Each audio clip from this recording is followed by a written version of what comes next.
Selamat pagi, bersama saya, Cindy Raja.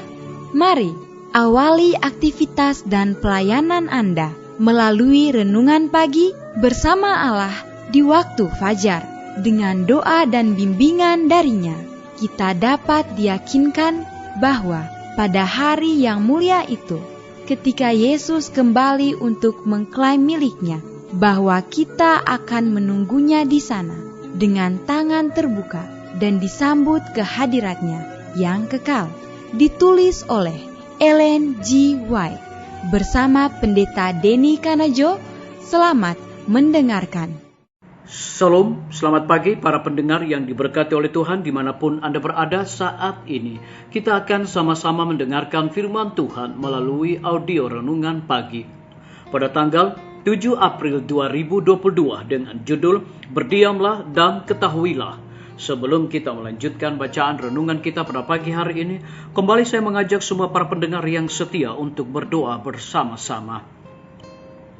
Bapa kami yang bersemayam di dalam takhta kerajaan sorga, terima kasih Tuhan Yesus karena kasih dan rahmat Tuhan besar bagi hidup kami, lebih khusus panjang malam di dalam pembaringan kami.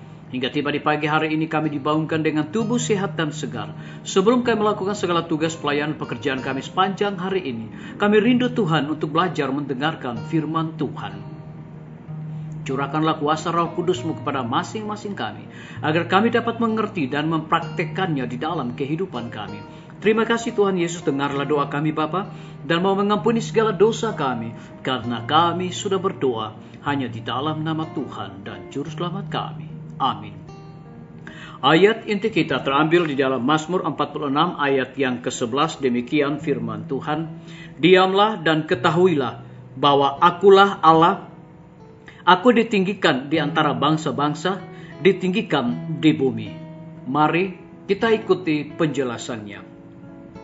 Dalam suatu kehidupan yang sepenuhnya dibaktikan demi kebaikan orang lain, Juru Selamat menemukan pentingnya beralih dari kegiatan yang tak henti-hentinya dan kontak dengan kebutuhan manusia itu, untuk mencari perhentian dan hubungan yang tak terputus dengan Allahnya. Begitu rombongan orang banyak yang mengikuti dia itu beranjak pulang, ia pergi ke pegunungan, dan di sana seorang diri bersama Allah, mencurahkan jiwanya dalam doa untuk orang-orang yang menderita, penuh dosa dan berkekurangan itu. Semua yang berada dalam pelatihan Allah memerlukan waktu yang tenang untuk berhubungan dengan hati mereka sendiri, dengan alam dan dengan Allah. Di dalam diri mereka harus dinyatakan suatu kehidupan yang tidak selaras dengan dunia, dengan adat kebiasaannya atau praktik-praktiknya. Dan mereka perlu mempunyai suatu pengalaman pribadi dalam memperoleh satu pengetahuan tentang kehendak Allah. Kita harus secara perorangan mendengarkan ia berbicara kepada hati. Manakala suara-suara lain sudah terdiam dan di dalam keheningan kita menanti di hadapan Allah, maka ketenangan jiwa akan membuat suara Allah lebih jelas terdengar. Ia menyuruh kita diamlah dan ketahuilah bahwa akulah Allah. Inilah persiapan yang berhasil guna bagi semua pekerjaan untuk Allah. Di tengah kerumunan orang yang tergesa-gesa dan ketegangan aktivitas hidup yang berat ini, Dia yang disegarkan akan diliputi dengan suatu suasana tenang dan damai. Dia akan menerima suatu anugerah baru, baik kemampuan jasmani maupun pikiran. Kehidupannya akan mengembuskan keharuman dan akan menyatakan suatu kuasa ilahi yang akan menjangkau hati manusia. Disalin dari buku seri Membina Keluarga, jilid 4, halaman 43. Di tengah-tengah ketergesa-gesaan yang edan ini, Allah sedang berbicara. Ia memanggil kita keluar menyendiri dan bersekutu dengan Dia. Tidak ada keraguan-raguan sedikit pun akan kehadirannya, tetapi hubungan pribadi dengan Kristus, duduk dalam persahabatan dengan Dia, inilah kebutuhan kita. Disalin dari buku seri Membina Keluarga, jilid 3, halaman 245 dan 246. Biarlah bacaan renungan kita saat ini akan menjadi berkat bagi kita semua. Mari kita tunduk kepala dan berdoa. Bapa kami yang bersemayam di dalam takhta kerajaan sorga, Terima kasih Tuhan Yesus oleh karena kasih dan rahmat-Mu begitu besar bagi hidup dan kehidupan kami. Lebih khusus sepanjang malam di dalam tidur kami. Hingga tiba di pagi hari ini, kami sudah mendengarkan firman Tuhan yang memberikan kekuatan, semangat dan motivasi bagi kami. Lebih daripada itu, memberikan satu penekanan kepada kami dalam suatu kehidupan yang sepenuhnya dibaktikan demi kebaikan orang lain. Juru selamat menemukan pentingnya beralih dari kegiatan yang tak henti-hentinya dan kontak dengan kebutuhan manusia itu. Terpujilah nama Tuhan. Pada pagi hari ini hamba berdoa untuk pemerintah kami. Tuhan memberkati Bapak Presiden bersama Wakil Presiden, para menteri dan seluruh stafnya, Bapak Gubernur bersama Wakil, Bapak Bupati bersama Wakil, Bapak Wali Kota bersama Wakil, camat dan seluruh stafnya, kepala desa, lurah, RT, RW, dimanapun mereka berada saat ini. Kiranya Tuhan lindungi dan pelihara mereka, curahkan hikmat pengetahuan sorga kepada mereka, agar dapat menjalankan roda pemerintahan di tengah-tengah pandemi saat ini, boleh sesuai dengan amanat dan titah Tuhan sendiri. Kami juga teringat para tim medis.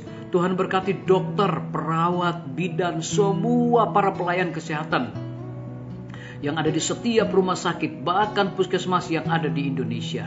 Mereka sangat membutuhkan pertolongan kuasa Tuhan yang ajaib dalam hidup pelayanan mereka.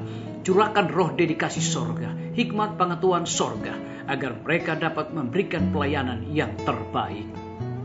Kami berdoa untuk pimpinan-pimpinan organisasi gereja Tuhan, dari tingkat yang tertinggi sampai kepada gembala jemaat dimanapun mereka berada saat ini.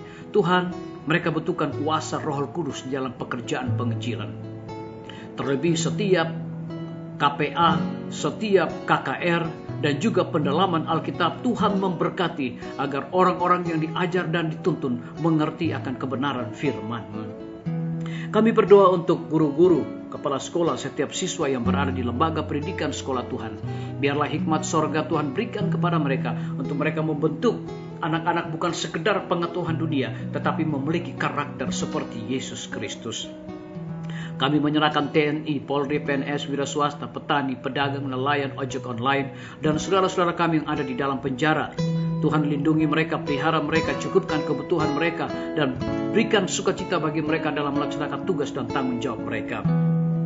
Kami juga berdoa untuk para pendengar yang setia yang berulang tahun saat ini, dimanapun mereka berada dengan bertambahnya usia yang Tuhan percayakan bagi hidup mereka. Mereka selalu bersyukur dan juga berterima kasih dan melayani Tuhan senantiasa. Yang berada di dalam kehidupan ketidakpastian hidup, Tuhan berikan iman yang teguh untuk mereka terus berharap bersandar hanya kepada Tuhan Yesus. Terima kasih Bapa yang baik, ampuni kami Tuhan, karena kami sudah berdoa hanya di dalam nama Tuhan dan Juru Selamat kami. Amin. Sampai jumpa. Tuhan Yesus memberkati kita semua.